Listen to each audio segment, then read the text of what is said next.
Nous allons étudier le Daf Yudalet dans Masechet Gitin et nous reprenons au dernier mot de la page Yud Gimel Amud Bet et là Amar Ravashi.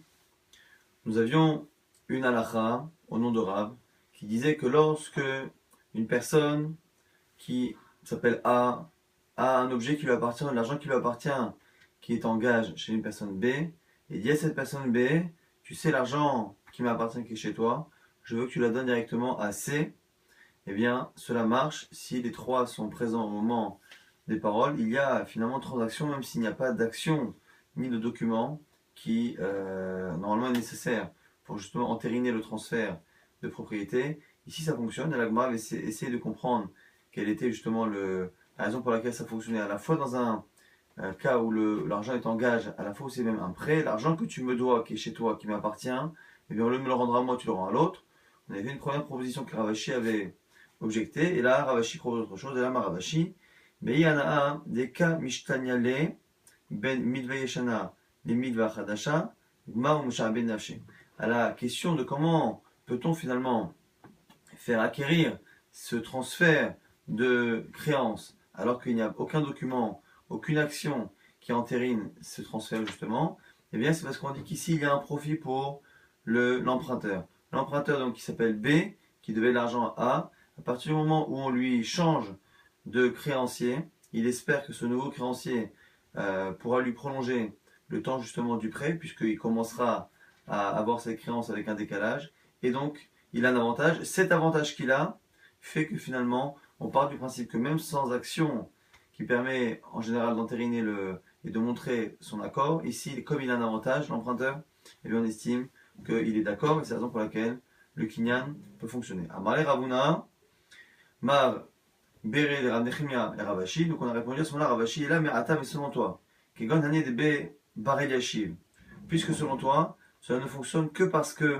on estime que l'emprunteur est intéressé par le fait de changer de créancier. Dans le cas où le nouveau créancier est pire que le premier, comme ce qu'on appelle Barel Yashiv. Barel Yashiv, c'était une famille qui était réputée pour être très très dure, très très dure même physiquement, avec ceux qui leur devaient de l'argent et qui ne payaient pas, des cafetés, des chaclés, l'ata, qui justement attachent les gens et leur font payer de force. Achinemi de l'okano, dans ton cas ça ne devrait pas marcher, puisque personne n'est intéressé à passer d'un créancier classique à un créancier de la famille de Bar Yashiv. Et si tu veux me dire qu'effectivement, ta logique fait que dans des cas ça marche et d'autres ça ne marche pas, quand c'est Bar Yashiv ça ne marche pas, quand c'est pas Bar Yashiv ça fonctionne, impossible, pourquoi Imken? Si c'est ça, tu fais en sorte que cette halakha des chachamim, eh bien, elle soit les shiurim, c'est-à-dire qu'elle dépend de.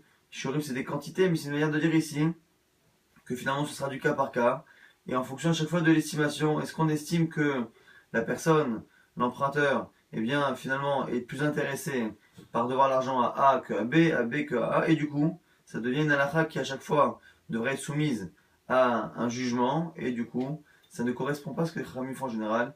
Ils font des takanotes qui sont faciles à comprendre et qui s'appliquent dans tous les cas. Et là, Marzoutra propose autre chose. Anetlat mine, Shavinu Rabbanan Kelecheta Velotarama. En fait, cette halakha-là qui dit que ce soit pour un gage ou que ce soit pour un emprunt, eh bien, lorsqu'il y a la présence des trois personnes et que la personne A qui possède quelque chose qui est chez B, que ce soit un prêt ou un gage, et qui lui dit en présence de C, je veux que cet argent que tu me dois, tu le donnes à C, eh bien, ça fonctionne, ça fait partie des trois halachot que les chachamim ont instauré et dont on n'a pas forcément une compréhension totale. Chadara, la première, ce qu'on a dit. La seconde, Veidar, la Maraviuda Amar Shmuel, on a dit dans Shmuel, Akoteb Konechasav Leishto, Lorasaah, et là, Apitrophia, celui qui avant de mourir donne tous ses biens à sa femme. Il veut léguer tous ses biens à sa femme. Eh bien, on dit finalement, on dit que les biens ne sont pas donnés à sa femme, mais qu'ils sont laissés à sa femme en tutelle et que c'est sa femme qui s'en occupe, qui devient tutrice justement des enfants et de l'argent. Et l'argent, elle s'occupe de l'argent, mais elle ne le possède pas. Là aussi, même si on imagine que c'est parce que dans le fond, c'est la volonté plus ou moins du mourant, mais il n'empêche que c'est une halakha qu'on ne comprend pas jusqu'au bout, donc ça fait partie de ces trois halakhot. La troisième, Veidar, la Mar Rav Hanania, donc c'est Rav Hanania qui dit Amasi Isha Livno Gadol, Babait Kenao, celui qui marie son fils, qui est adulte, hein, qui est grand, il le marie avec une femme, et il le marie dans une maison qu'il a choisie pour le mariage, dans une maison particulière, on dit que cette maison qui appartient au père et dans laquelle ils ont fait le mariage, eh bien on estime que c'est le père qui veut finalement le donner à son fils, et c'est comme si il avait déjà fait acquérir la maison, donc le kinyan, l'acquisition, est faite à partir du moment où le mariage s'est déroulé dans cette maison qui appartient au père. Donc on a cité les trois halachot, donc du coup Marzoutra conclut qu'il n'y a pas forcément de raison à trouver sur cette halakha. Amarle, Rav, les Ravacha, Bardella.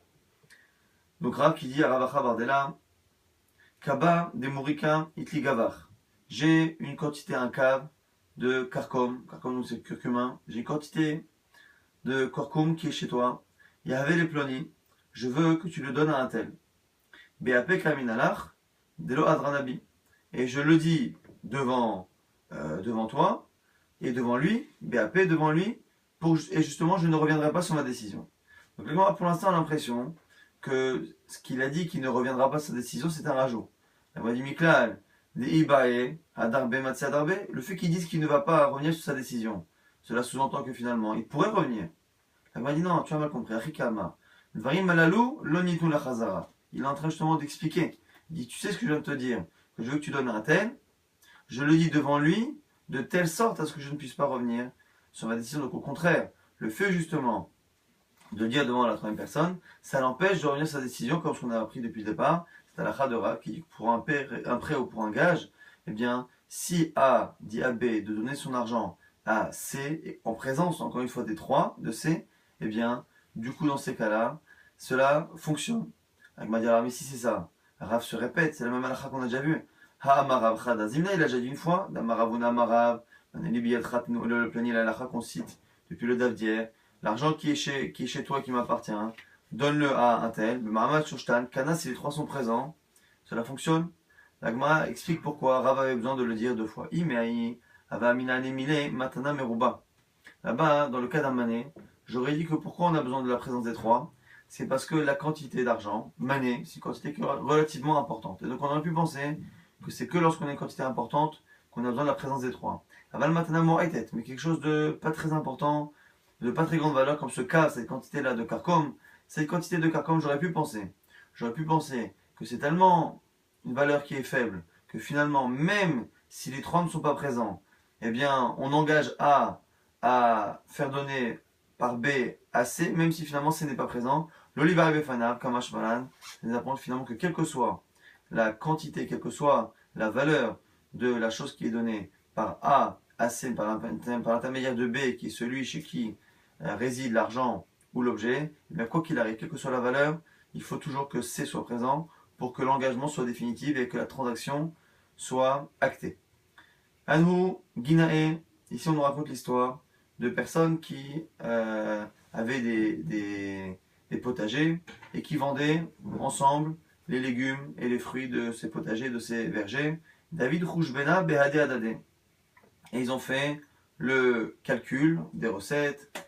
Et à la fin, quand ils ont fait le calcul, Pach Hamesh, Isterezouzé, Gebechal Minayo. Ils ont vu qu'en partageant, eh bien, il y avait une personne qui avait 5 zouzim. Donc, ici, ce sont des zouzim Medina, Salah Medina, qu'on utilisait justement à Jérusalem. Il avait 5 zouzim en trop. Amrele, ils lui ont dit, écoute, comme c'est en trop, c'est pas prévu dans le compte, nous, on a une somme qui correspond chacun à ce qu'on devait recevoir, et toi, on ne sait pas pourquoi tu en as 5 en plus. Et Abino n'y allait, et Marie Ara va le donner justement à celui à qui appartient le potager. Donc eux étaient les vendeurs finalement des légumes. Ils vendaient les légumes pour un propriétaire, et comme ils se retrouvaient avec plus d'argent que prévu, eh bien ils ont dit écoute, va le donner au propriétaire.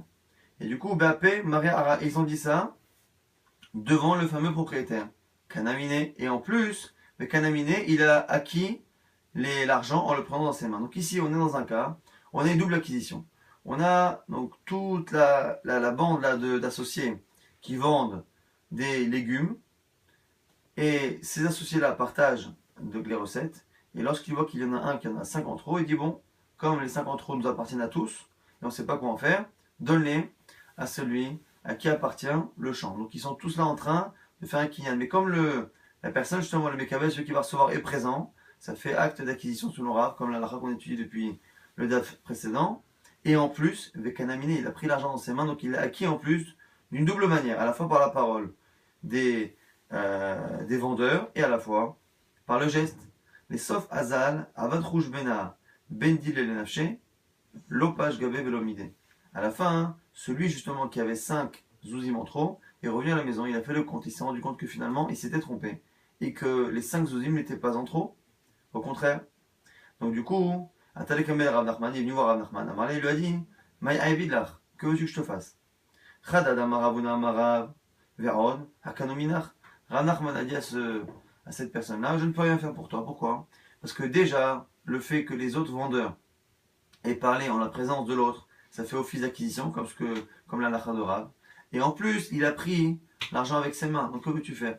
L'acquisition a été actée doublement. Amarle Rava était présent, il a dit à Rav Nachman, Atu Hamika Amar lo Yavina. Ta réponse, elle n'est pas bonne. Ta réponse serait bonne si la personne en question venait dire je change d'avis. J'ai voulu donner, je change d'avis. À ce moment-là, on lui répond, ah, tu ne peux plus changer d'avis parce que l'acquisition a été actée par la parole et par les actes. Mais là, ici, il n'est pas en train de changer d'avis, il est en train d'expliquer que finalement, il y a une erreur. Delika Gabay Kama. Il est en train de dire que, du coup, cet argent, ces fameux 5 zouzim en trop que je devais donner, n'existent pas, je ne les ai pas, puisque finalement, ce n'est pas 5 zouzim en trop, ce sont 5 zouzim qui m'appartiennent. Et du coup, Narman a entendu la Tarana, l'argument de Rava. Amarle, il a répondu Imken, Kinyan Betarot, moi aussi c'est ça, c'est une acquisition par erreur, effectivement, puisque les autres vendeurs ont fait acquérir au propriétaire du champ 5 zouzim qu'ils pensaient leur appartenir, alors que finalement ça appartenait à un d'entre eux et que ça faisait partie de sa recette. Et du coup, Vechol Kinyan Betarot, Choser, et toute acquisition qui est faite par erreur est annulée. Donc finalement, on a annulé cette transaction. Itmar, une halakha maintenant, Oler mané les ploni, sheni hayavlo. Emmène cet argent, emporte cet argent que je dois, emporte-le là-bas. Amara, hayab harioto. Il doit, la personne qui emmène, et plutôt celui qui envoie, donc celui qui devait de l'argent, il est hayab harioto. Tant que l'argent n'est pas arrivé dans les mains du prêteur, eh bien si l'argent disparaît, si l'argent est volé, eh bien c'est à lui de renvoyer une seconde somme. C'est lui qui est responsable de ce qui arrive à cet argent tant que le créancier n'a pas reçu son argent. Imba enochoser. Et maintenant, Imba lachazor, s'il veut revenir sur sa parole, et enochoser, il ne peut pas revenir sur sa parole. De la route. Le fait qu'il soit responsable de l'argent pendant tout le voyage, mais le fait qu'à partir du moment où il a donné l'argent à l'envoyer, eh bien il ne peut plus revenir sur sa parole. Ou Shmuel Amar, Shmuel non, Shmuel dit pas du tout. Mitor Shechai B'Chaito, puisqu'il est responsable tout le temps du chemin, il est responsable de ce qui peut arriver à l'argent, ça veut dire que l'argent est encore considéré comme étant dans sa propriété, et donc, s'il veut revenir sur sa parole, il peut. Sachant que Shmuel a du coup une logique que l'on comprend un peu mieux, à partir du moment où on estime qu'il est responsable, s'il est responsable, c'est que c'est encore sous sa propriété, et donc qu'il peut revenir sur sa parole, que c'est pas encore dans les mains de l'autre. Les Makakami Plagé, l'Agma propose de dire que la marque loquette est liée à ça. Des Marsava, Oler, Kezechidame, ou Marsava, Oler, Lav, Kezechidame. Est-ce que, peut-être la discussion c'est, est-ce que lorsqu'on dit à quelqu'un emporte cela à telle personne, est-ce que ça veut dire acquiert pour lui ou n'acquiert pas pour lui? Et du coup, c'est en fonction de ça qu'on a une marque loquette, est-ce qu'il peut revenir sur sa décision ou pas? Celui qui dit qu'il peut revenir, c'est parce que ça veut pas dire, le fait de dire emmène-le, ça veut pas dire prends possession pour lui. Ça veut dire emmène-le et lui prendra possession. Celui qui pense qu'on ne peut pas revenir, c'est parce qu'en disant emmène, emporte, ça veut dire prends possession pour lui, il ne peut pas, du coup à ce moment-là, changer d'avis. Agma dit non, c'est pas ça la marque loquette. L'eau découlé alma, l'air kezechidame. Non, tout le monde peut être d'accord ici que le fait de dire emmène, ça veut dire prends possession. Marsava lo amigo, ou Marsava amigo, dans l'absolu, dans un cas classique, quand on dit emmène, ça veut dire acquiert, mais là comme ici, on a autre chose. C'est que ici, on a dit qu'il est encore responsable de la chariout. Il a une responsabilité si l'argent disparaît. Du coup, c'est une discussion. Est-ce que la responsabilité qu'il a dans justement ce qui peut arriver à l'argent, dans la disparition de l'argent, est-ce que cette responsabilité entraîne par logique un migo, puisqu'il est responsable, ça lui appartient et donc il peut encore changer d'avis. C'est ça la marque loquette entre Rav et Shmuel.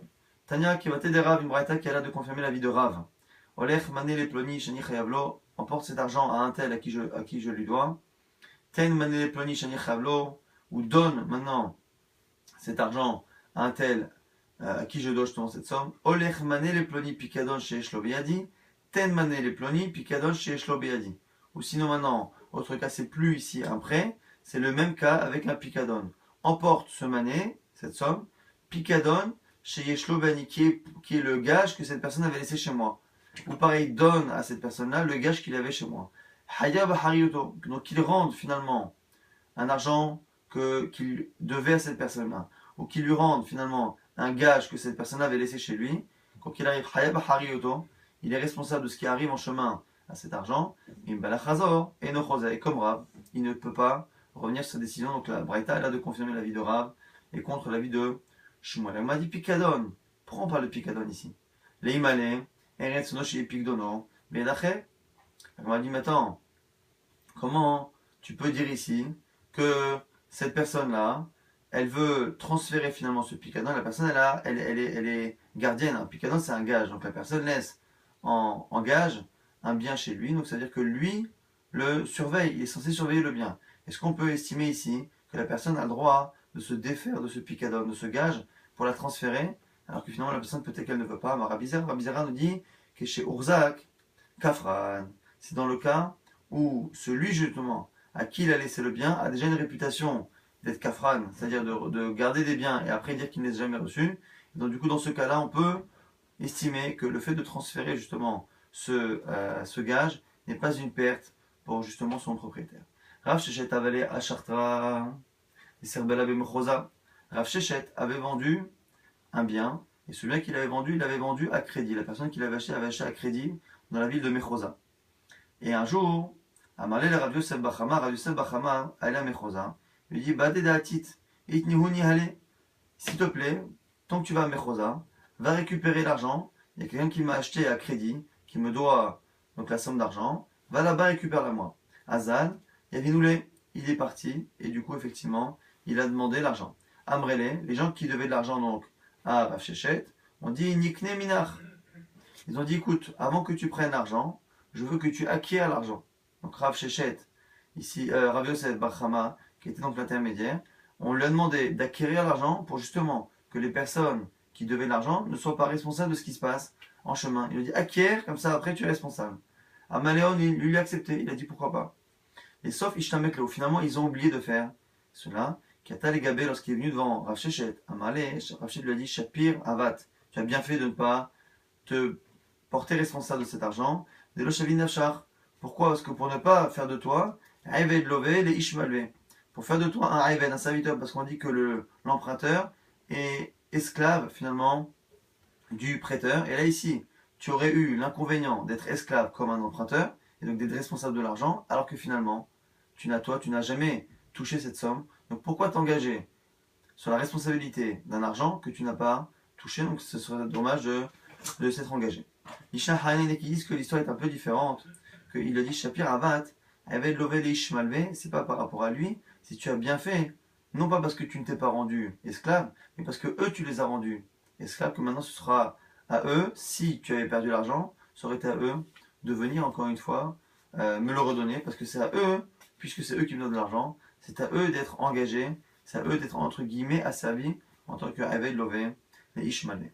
Rabbi Achai, Rabbi Yoshia Avalé, Inspecta de Chaspa, Benardea. Rabbi Achai, le fils de Rabbi Yoshia, donc Rabbi Achai, avait un ustensile en argent qui avait de la valeur, qui était chez quelqu'un en gage dans la ville de Nardea. Amalehou, le Rabbi Dostai, Bar Rabbi Yanai, ou le Rabbi Yossé, Bar Kippa. Donc il a dit à deux Chachamim, Rabbi Dostai et Rabbi Yossé, il leur a demandé, parce qu'ils allaient justement à Nardea, il leur a dit s'il vous plaît, allez récupérer cet ustensile qui m'appartient. Bahade Datitou, Atuhuni Hale. Et ils allaient revenir, donc ils ont pris l'objet. Azul Yahaveni Ale, Amrelehu Nikne Minaïchu. Ceux qui ont rendu donc l'objet, ont dit à Rabbi Dosta et à Rabbi Yossi, prenez possession. Je veux que vous fassiez acquisition de cet objet, de telle sorte à ce que s'il arrive quelque chose pendant le voyage, avant que ça arrive dans les mains du propriétaire, comme ça, vous serez vous responsable de ce qui se passe et pas nous. Amrelehu, l'eau. Ils ont dit non. Amarelou, ils ont répondu Adreni Halan, si vous ne voulez pas être propriétaire et prendre la responsabilité de ce qui peut arriver en chemin, à ce moment-là, rendez-nous l'objet. Et à ce moment-là, on a une discussion. Rabbi Dostai, Rabbi Yanai, Amalehouin. Rabbi Dostai a dit ok, c'est faire, ça s'entend. Je ne veux pas m'engager. Et à ce moment-là, eux ne veulent pas rendre le bien, je le rends. Rabbi Yosef Bar Kippa, Amalehou lo. Et du coup, Rabbi Yosef Bar Kippa a refusé, il s'est entêté, il a gardé l'objet. Avoue ils ont commencé à l'embêter, à le contrarier, à le menacer. Et à Moulé, Chazema et Chikaravid. Et donc ces personnes-là qui avaient ce gage-là, qui ne voulaient pas lâcher le gage sans que l'on prenne la responsabilité dessus, ils ont dit du coup à Rabbi Dostai qui lui avait consenti à le rendre l'objet, ils ont dit Chazema, regarde ce qu'il nous fait. Amalehou, et là il a répondu à ce moment-là Rabbi Dostai, ce qui est étonnant. Tav, Remoulé, ce serait bien de le frapper. Qui a tous les gabés. Et du coup, effectivement, ils ont frappé à ce moment-là Rabbi Yossé sur le conseil entre guillemets de Rabbi Dostai qui était avec lui. Lorsqu'ils sont revenus voir leur Rav, à Marley, il lui a dit Chazema, regarde, l'eau mistaillé de l'Osarian, c'est Rabbi Yossé qui dit non seulement il ne m'a pas aidé, et là, Amalehou, Nami, Tavremoulé, c'est en plus lui qui leur a donné le conseil de me violenter pour justement récupérer l'objet. Amalé, Amaïta Avidachi, donc du coup, Rabbi Achai s'est retourné vers Rabbi Dostai. Il lui dit mais attends Rabbi Dostai, pourquoi tu as lâché l'objet si facilement et pourquoi tu as cédé si facilement? Amalé il a dit Otam bnei Adam, Henama, Bekor Anama, ces gens-là dont on parle sont des gens qui sont très très grands et même leurs habits sont très grands, ce sont des géants. De Berin, et même leur voix fait peur, ou Shmotehem, mais voilà, même leurs noms font peur. Arda, Verta, ou Pili Beresh, Omrim Kifoto, Koftim, Omrim Haogu, Horgin. Ils disent qu'ils vont forcer, ils forcent. Ils disent qu'ils tuent, ils tuent tout de suite. Et Lou Hargouet Dosta, et s'il m'avait tué, Minatani Anai, qui t'aurait rendu l'objet? Ah bah, mon père, Marqué Moti, mon père, le fils de quelqu'un comme moi, c'est une expression, à Marley. Il a répondu à son Rabbi Achai, dis-moi ces gens dont tu parles, est-ce qu'ils sont proches du pouvoir non juif? Amalé le dit, oui. Est-ce qu'ils ont des chevaux et des chars qui courent devant eux? Amalé, oui. Amalé, Iachi, Shapir Abba, t'as dit si ça tu as raison, tu as raison de laisser tomber. Si ce sont comme ça des voyous qui en plus ont le pouvoir avec eux, eh bien tu as bien fait de ne pas insister. On reprend une halakha, Olech mané les ploni, ve'alach au biksho, ve'lometsao. Quelqu'un maintenant qui dit emmène cet argent à cette personne, je veux que tu donnes mon argent à cette personne-là. Ve'lometsao, il ne l'a pas trouvé. Tanechada, yachzor lam shaliach. Il y a qui disent qu'il retourne à l'envoyeur l'argent. Tanya idach, liyorshe, mish nishtlachulo. On dit que si on ne trouve pas la personne, on donne à ses héritiers. Agmara propose de dire, les mabehakami plagé comme marloquette, elle encore. Sur cette halakha, est-ce que lorsque je dis emmène, ça veut dire prends possession? Et moi ça va oler, kezechi, ou mar ça va oler la kezechi. C'est justement la discussion, est-ce que le fait de dire va donner, ça veut dire prends possession pour lui?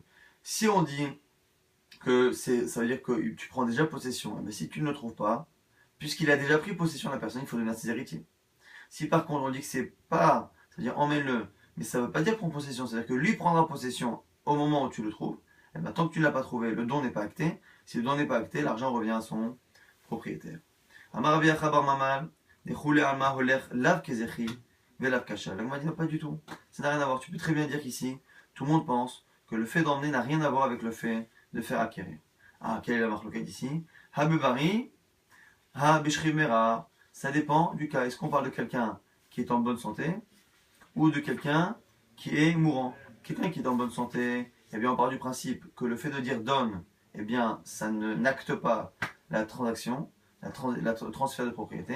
Par contre, on sait très bien qu'un shrimera, quelqu'un qui est mourant, dès qu'il parle, on a dit que Dvarav, qu'il sourit, c'est comme s'il avait écrit un document, comme s'il avait transmis la chose et qu'il avait acté justement le transfert de propriété. Donc c'est ça la discussion entre les deux avis, est-ce qu'on parle d'un shrimera ou pas? Rav, évidemment, Rav propose autre chose. Habe habi shrimera. Non, on parle dans les deux cas de quelqu'un qui est mourant. Ah, alors pourquoi une fois ou une fois non?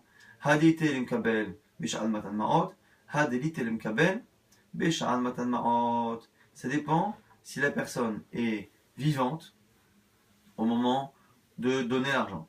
Si la personne est vivante, eh bien on estime qu'à ce moment-là, justement, si la personne est vivante,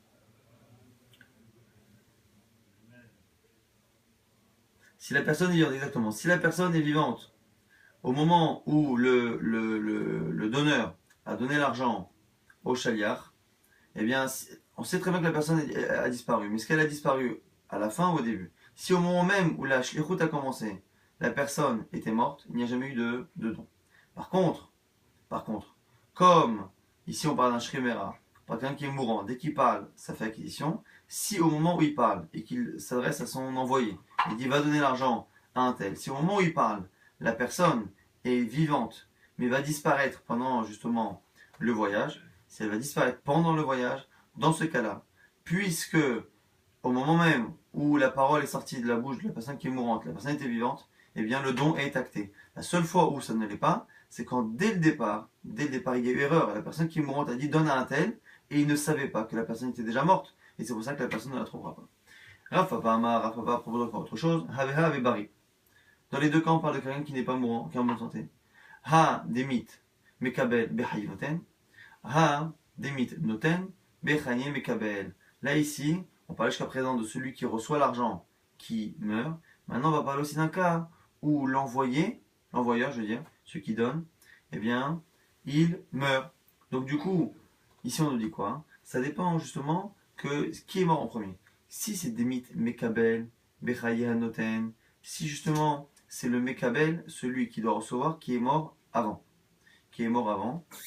eh bien, dans ces cas-là, le don est annulé. Puisqu'on est en train de parler non pas d'un shrimera, de quelqu'un de mourant, mais de quelqu'un qui est en bonne santé. Comme c'est en bonne santé, le don ne sera acté qu'au moment où la personne le recevra. Et donc, si celui qui envoie l'argent, il envoie l'argent, il est en bonne santé. Donc, du coup, le don n'est pas acté tout de suite, mais au moment où il le recevra, il envoie.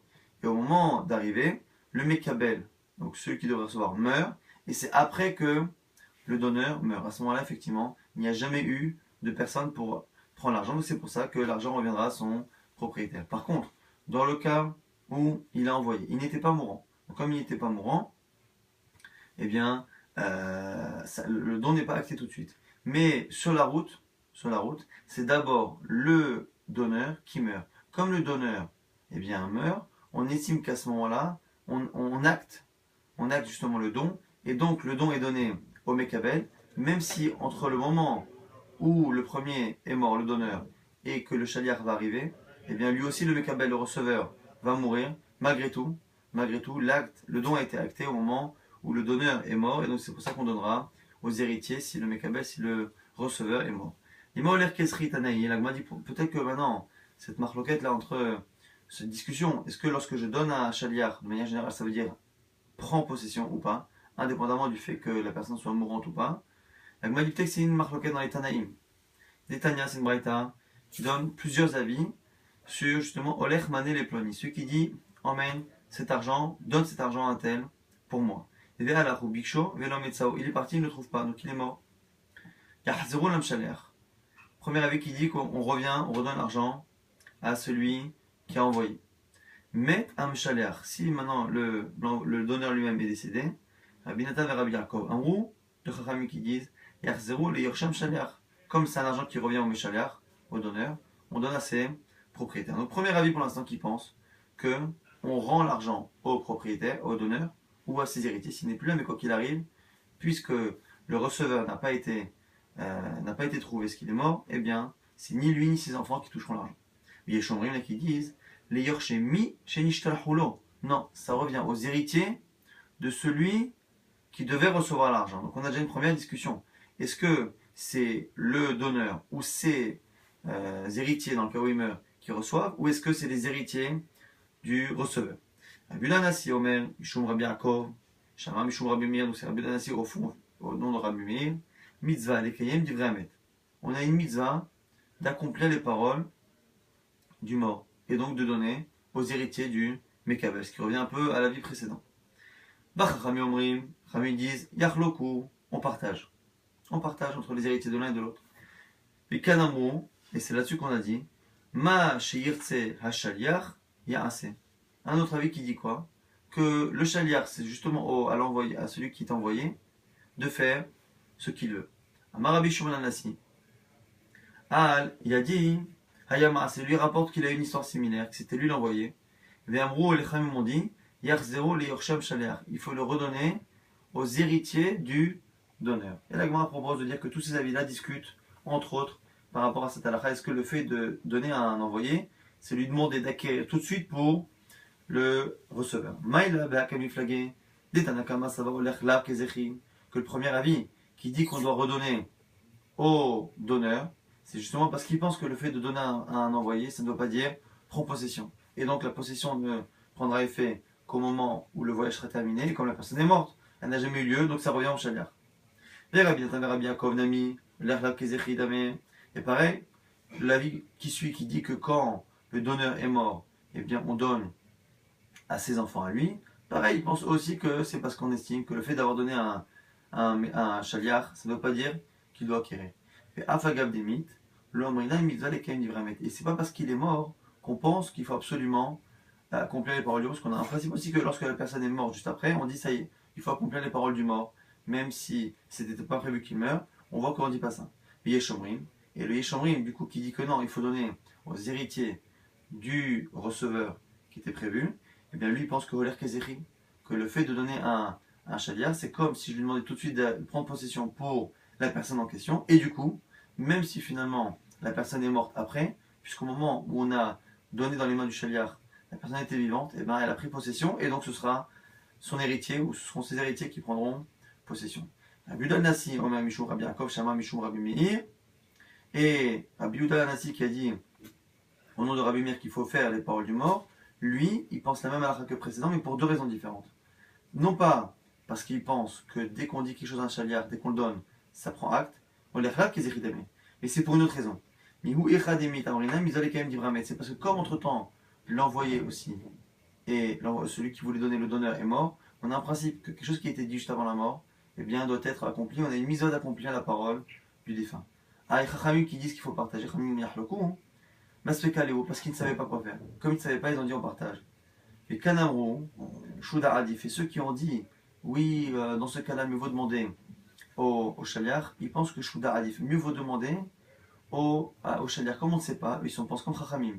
Au lieu de partager, est-ce que si on partage finalement, on fait quelque chose qui ne correspond pas du tout à la halakha? La halakha, c'est que soit ça appartient tout à l'un, soit tout à l'autre, soit tous aux héritiers du donneur, soit tous aux héritiers du receveur. Mais moitié-moitié, finalement, il y a forcément quelqu'un qui a été lésé, donc ils préfèrent à ce moment-là, parce qu'ils ont un doute, mais compter sur l'avis du shaliach de l'envoyé, et Rabbi Shimon à la fin, qui rapporte son histoire. Tout simplement, c'est pas un avis supplémentaire, c'est Maaseh Atal Hashmoïna. Donc, la Gemara propose pour l'instant que cette braïta dans laquelle on a une multitude d'avis, eh bien, est plus ou moins en discussion par rapport à deux sujets. Le fait que lorsqu'on a quelqu'un qui est mort après avoir parlé, même s'il n'était pas mourant, mais qu'il est mort après, on a une mitzvah d'accomplir sa parole. Et aussi autre chose, le fait justement, est-ce que lorsque l'on dit à quelqu'un emmène cet argent pour un tel, est-ce que ça veut dire prends possession pour lui tout de suite ou pas? Et la Gemara, justement, dans la fin de ce daf et dans le daf de demain, eh bien, repoussera pour l'instant cet avis.